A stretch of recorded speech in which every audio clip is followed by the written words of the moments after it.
Hello and welcome to this short video, What to Expect When Meeting with a Member of Congress or Their Staff.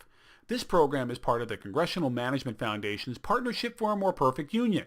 We're proud the American Academy of Dermatology is a partner in that effort, helping to build better communications, understanding, and relationships between citizens and Congress. This video will first examine the gap between perception and reality of Congress. It'll examine what members of Congress actually do with their time, the importance of congressional staff, and conclude with 10 tips when meeting with a member of Congress. There is a significant gap between the perception and reality of Congress. This is best demonstrated by two surveys that were taken in the last few years, one of the American public and one of the American Congress.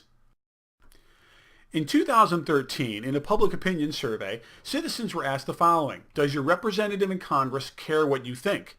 Contrast that with the survey taken by the Congressional Management Foundation of members of Congress. When asked, please rank the most important aspects of your job. Only 16% of Americans would respond in the affirmative, Congress cares what I think. But when members of Congress were asked the most important aspect of their job, 95% said staying in touch with constituents. While Americans have a low opinion of Congress, we should remember this quote: democracy is the worst form of government, except for all those others that have been tried. Winston Churchill. So what do members of Congress actually do with their time? According to a survey of members of the House of Representatives, members in the House work on average 70 hours a week when their chamber is in session and 59 hours a week when they're out of session or in recess. The average number of daily meetings for a member of Congress is 13 meetings a day. Members of Congress typically start before dawn with some kind of meeting or event that they have to attend for their party or for fundraising. They often have committee hearings. They meet with many constituents throughout the day. They'll go to press conferences or other important meetings, and this is just their morning schedule. In the last 20 to 30 years, more members of Congress are choosing to keep their families in their district and travel back and forth frequently. 8 out of 10 members of Congress report that they travel back home more than 40 weekends a year. And even some don't rent apartments in Washington, D.C. and choose to sleep in their offices. While many Americans and pundits think many members of Congress spend a lot of their time raising money, a survey of members of the House of Representatives shows otherwise. According to the survey, House members reported that 35% of their time, the number one priority, is legislation or policy activities, such as voting or committee hearings. When back in the district, 32% of their time is spent on constituent services, with less time spent on political or campaign activities. This is the brain of a member of Congress, and the first thing to appreciate about it is this part right here. The part that wants to make a difference in the world. Members of Congress are type A personalities. They run for public office because they want to improve the lives of their constituents in their district or state. But they also have a healthy ego. If they do not have one when they come to Washington, one is issued to them. Then they have this part of their brain that wants to please everyone. They're politicians. They want to say yes to everyone. One member of Congress said that members of Congress were just middle children still trying to please their father. Now, some of you may say that this brain is a little off, and that is correct. This is the brain of a freshman member of Congress. After they've been in office for some time, the ego takes over the larger part of the brain. You may also wonder, what is this little dot right here in the middle? Well, that's the amount of time that members spend thinking about your issues.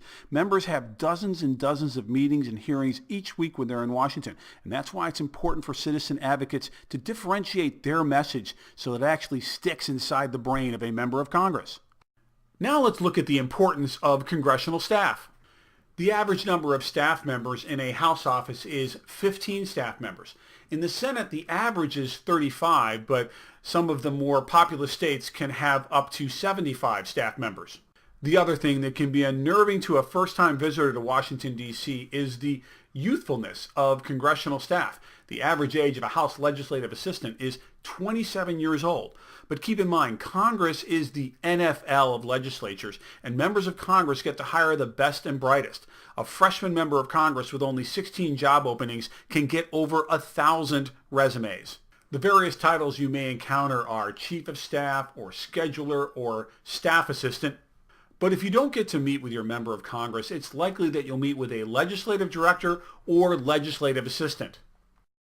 Now, what are 10 tips when meeting with a member of Congress or staff? The Congressional Management Foundation did a survey of congressional staff and asked how helpful would it be to include the following in a message or interaction with a member of Congress.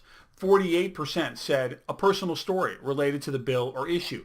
74% said constituents' reasoning for supporting or opposing the bill or issue. And 77% said information about the impact the bill would have on the district or state. Based on that research and other research conducted by the Congressional Management Foundation, what are the 10 tips when meeting with members of Congress and staff? First, in advance of the meeting, be clear on the goal and what you hope to achieve from the meeting. Know who you're talking to. Conduct some research on the member of Congress. What issues are they interested in? What is their background or their profession prior to being elected to Congress? Know your issue and how it relates to the member of Congress.